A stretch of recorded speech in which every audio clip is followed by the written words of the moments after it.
Winnicott, I'm Molly Strackel. And I'm Seabiscuit, here for WHTV. We have a nice variety of stories for you guys today. Hey, did you hear about the Smutty Nose Half Marathon that happened this past weekend? Hay is for horses, Alia. But yeah, I did, and I actually galloped all 13 miles of it. That's quite the accomplishment, Mike. Congrats. Check out Emily Durant and Alexis Cita's story on the half marathon. Good morning, Winnicott. We're at Hampton Beach at the Rockfest Smutty Nose Half Marathon. It's a beautiful sunny morning, a little bit cold, but we're gonna go support these runners anyways. Check it out. Woo! And we are off. Let's make some noise. The Smutty Nose Rockfest Half Marathon and 5K held at Hampton Beach each year is a great community fundraiser. All proceeds benefit Hampton Area Rotary, the Laura Bunce Scholarship Foundation, Winnicott High School track and cross country teams, the Hampton Food Pantries, Hampton Recreation Department, Winnicott Chem Free Night, and many more. 4,350 runners participated in the half marathon and 500 participated in the 5K this year. Upwards of $25,000 will be donated to charities this year. We had over 80 volunteers from our organization, so it's a huge community event. It seemed like it was really successful. I had a fun time running. It's my third time running that particular half marathon, and I know a lot of some other teachers have run it in the past. Mrs. Newcomb was there this weekend running it, so it's a really great community event and lots of fun and always a popular weekend. So many community members came out to support the runners, and many volunteers from Winnicott participated in this year's event, such as the cross-country team, the track team, Interact members, and parents from the Chem Free organization. I volunteered with the cross-country team for Winnicott, and it raised a lot of money for our Boosters Club. So my whole family helped out at the road race this weekend for Chem Free, and I think it went really well. There was a great turnout and a lot of people came to support the community. The registration the day before the race on Saturday, and people from all over the country came just to do the marathon. I helped hand out medals to all the finishers, and I handed out to the second place winner. So the cross country and track teams come here, and this is our biggest fundraiser of the year. Right now we have just unwrapped 4,000 medals to give out to all the runners. It's a really good fundraiser. We make a lot of money and it's really fun coming down here. Coordinator of this event, Mike St. Laurent, says that this event will be happening in 2016, and he encourages everyone to come support the runners and volunteer if they are able. There was lots of Winnicott volunteers and it was a great morning. Definitely sign up next year and help out this great cause. We'll see you later. Wow, that's really cool. I don't know how I ran that far. You know what, man? Me either. But shout out to everyone who participated and helped make the event possible. Speaking of making things possible, the art department is currently in the process of renovating the A-wing. There are some architectural concerns about this section of the building, and things such as poor lighting and a lack of storage, and are going to be evaluated by an architect this fall. The renovations are going to be put before a board of consultants to see if action will be taken. We caught up with one of the art teachers to find out more. So 2 years ago, when we got our NEASC accreditation back, they did note that our facilities in the art department could be improved. Our facility is not bad by any means, but it does need some improvement in the areas of storage and lighting, particularly. Also in display space. We have a lot of small closets here, there, and everywhere, but it would be nice to have more organized, centralized storage areas. I think that the community is pretty supportive.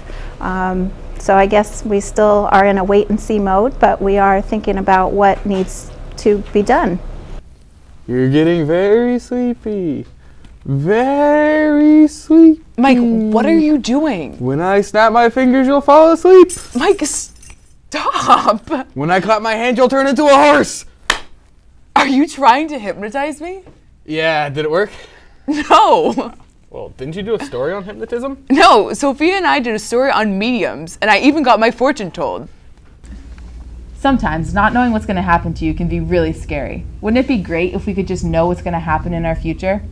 For centuries, people have turned to palm readers, fortune tellers, mediums, and channels to give them some insight about the unknowns of tomorrow.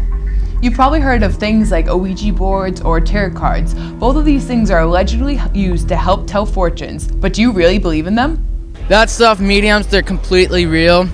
I first got into it sometime last year when I saw my horoscope.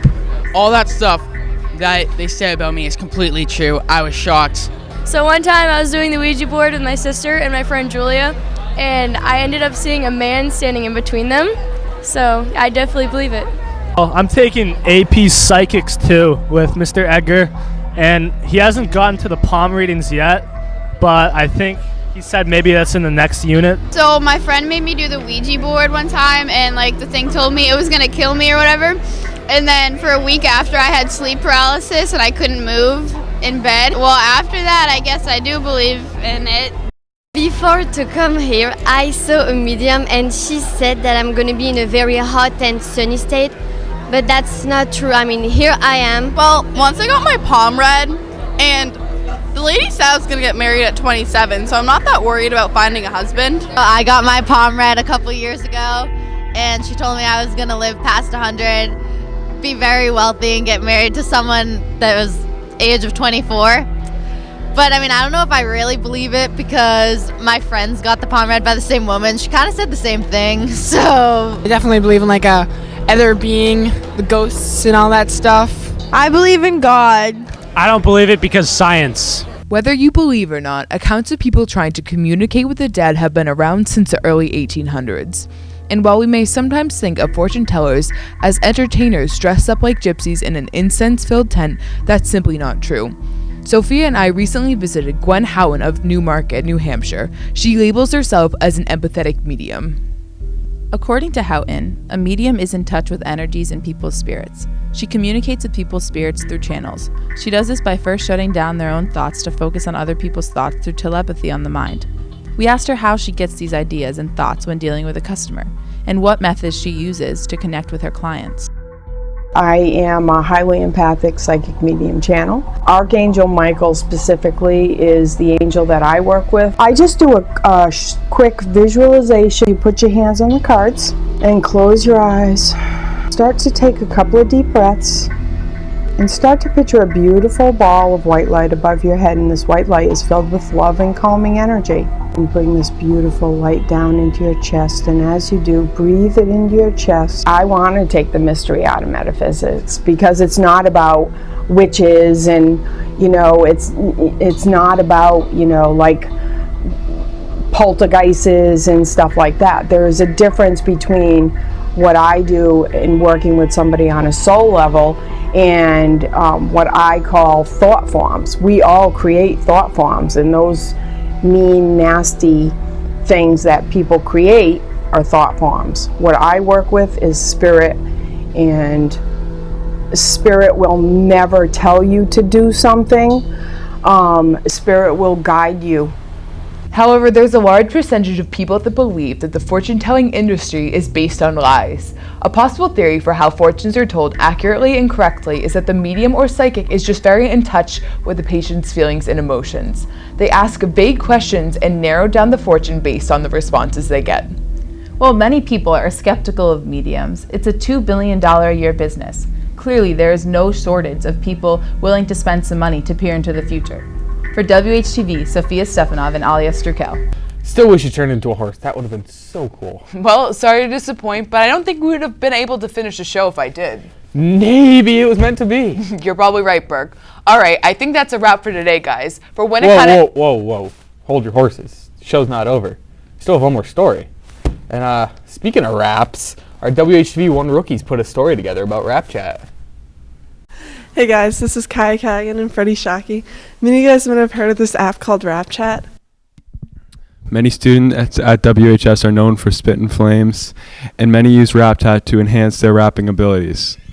Let's go check it out. On Rap Chat, it allows you to voice your opinion through a beat that you choose. An easy way to rap against your friends to connect through Facebook or Twitter. Once connected, you can choose a beat to the main screen and start recording. When you're done, click the microphone and rename your beat and send it to your friends. I first got interested in rapping when I first listened to Biggie Smalls. Master Flex, love bug, star ski. I'm blowing up like you thought I would. Call a crib, same number, same hood. It's all good. I like that you were able to choose different beats that what suited you, really, and just express yourself over the mic.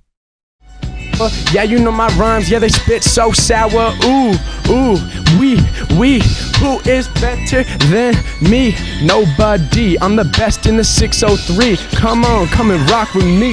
I'd say my biggest inspiration in the rap game would be Big Wop. We kind of like look alike, like a little bit, so like, I mean, it kind of fits a lot. Probably my freshman year, I'm pretty sure it was the first trimester.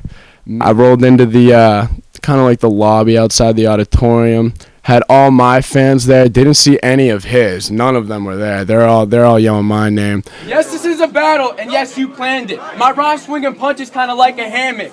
You were in two of my classes, and damn it, I can't stand it. I already won this battle, so now it's time for you to vanish. One of the homies over there down the street, probably like 200 yards, little Lord Saku, one day, all right, let's collab on a song. Not only has Rap Chat boosted students' creative ability, it also has led to some Winnicott graduates to move forward with their talents. One in particular that stands out is former Mr. WHS winner.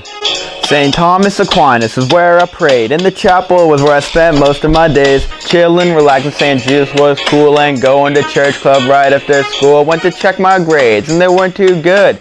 Didn't try as hard as I knew I could. I failed one little class, didn't try my best. My mom said you're going back to WHS. On my first day, pulled on Warrior Way and was amazed by the place. It felt like a maze, but I was dressed real fresh and looking to impress. And I sat on my throne as Mr. WHS. Hold on. Start over.